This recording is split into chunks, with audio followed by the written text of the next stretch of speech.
Shalom jemaat sekalian, selamat malam. Salam sejahtera bagi kita sekalian. Kiranya kasih dan damai dari Tuhan kita Yesus Kristus menaungi kita sekalian.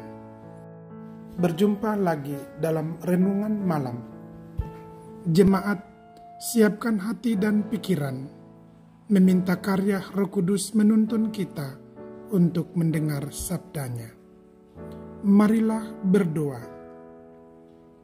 Ya Yesus, tuntunlah kami dalam hikmat-Mu melalui kekuatan Roh Kudus, agar firman-Mu dapat menuntun, mengarahkan kami semua untuk menjadi saksi tentang karya penyelamatan-Mu bagi manusia. Amin. Jemaat, firman kebenaran Allah yang diperdengarkan bagi kita di hari ini, Senin 6 September 2021, terbaca dalam kitab Mazmur pasal 23 ayat 1-6. Tuhan gembalaku yang baik. Mazmur Daud. Tuhan adalah gembalaku, takkan kekurangan aku. Ia membaringkan aku di padang yang berumput hijau. Ia membimbing aku ke air yang tenang. Ia menyegarkan jiwaku. Ia menuntun aku di jalan yang benar oleh karena namanya. Sekalipun aku berjalan dalam lembah kekelaman, aku tidak takut bahaya, sebab Engkau besertaku. Gadamu dan tongkatmu itulah yang menghibur aku. Engkau menyediakan hidangan bagiku di hadapan lawanku. Engkau mengurapi kepalaku dengan minyak. Pialaku penuh melimpah.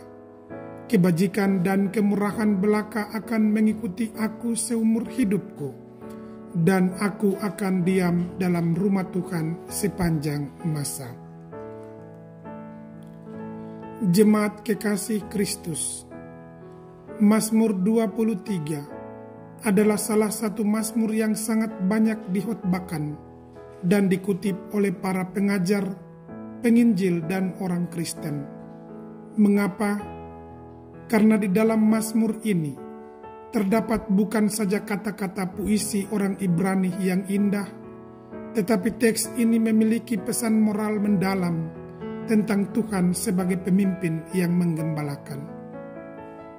Daud menyusun puisi ini sebagai ekspresi ucapan syukur atas pemeliharaan Tuhan di dalam dan sepanjang hidupnya. Daud merasa bahwa tanpa Tuhan dia bukan apa-apa. Ungkapan isi hati Daud juga merupakan curahan hati kita. Tuhan adalah gembalaku, takkan kekurangan aku. Daud menegaskan dalam hidupnya bahwa Tuhan adalah sosok gembalanya, seorang gembala yang tidak pernah jauh dari domba-dombanya dan sangat mengenal mereka. Begitu juga sebaliknya, domba mengenal gembalanya. Karena tugas seorang gembala tidak hanya mencukupi kebutuhan domba dengan memberi makan dan minum dombanya, tetapi juga menjaga dombanya dari ancaman musuh. Gembala selalu bersama-sama domba-dombanya dan memberi rasa aman. Daud menyadari bahwa hubungannya dengan Tuhan sangat intim dan dekat. Daud mengakui bahwa Tuhan sebagai gembalanya selalu menuntun hidupnya, berjalan bersamanya, dan memenuhi kebutuhannya. Tuhan tidak hanya memenuhi kebutuhan materi, tetapi juga kebutuhan rohani Daud. Ia membaringkan aku di padang yang berumput hijau. Ia membimbing aku ke air yang tenang. Ia menyegarkan jiwaku. Jemaat, ayat ini menjelaskan peran Tuhan, penuntun dan pemandu kehidupan Daud. Tuhan di dalam hidupnya membawanya pada padang berumput hijau. Kenyamanan menjadi salah satu standar kualitasnya. Itulah yang Daud rasakan di dalam hidupnya. Pemberian terbaik dari Tuhan dalam sebuah padang penggembalaan terbaik, sesuatu yang selalu baru diterimanya setiap hari dari Tuhan. Tuhan tidak hanya memberi makan, tetapi Tuhan juga menuntun ke air yang tenang.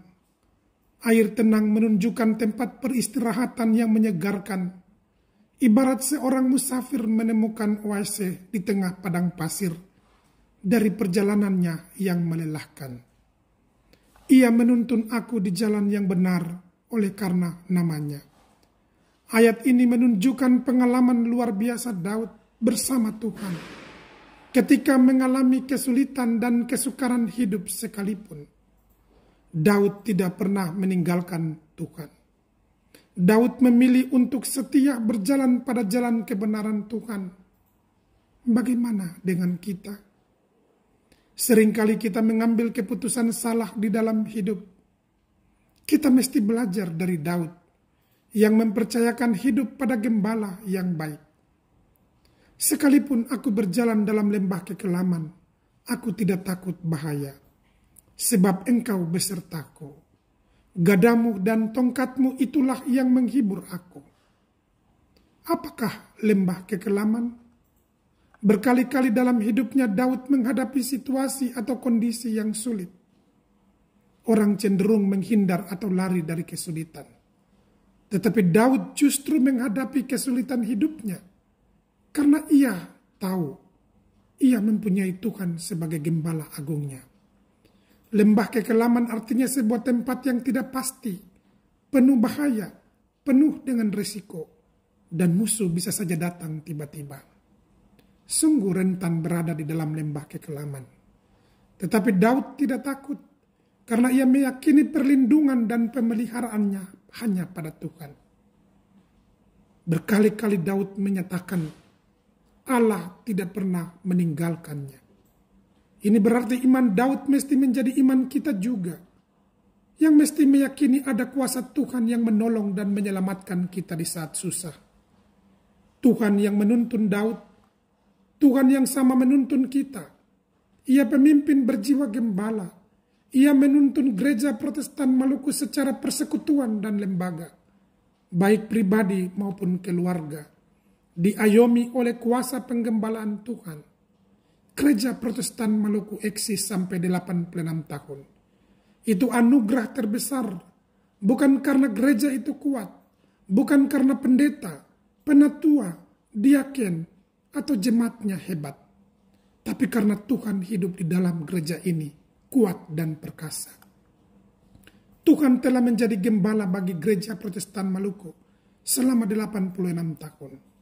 Ia menggembalakan gerejanya, menggembalakan GPM di padang berumput hijau, di air yang tenang, dan di jalan yang benar.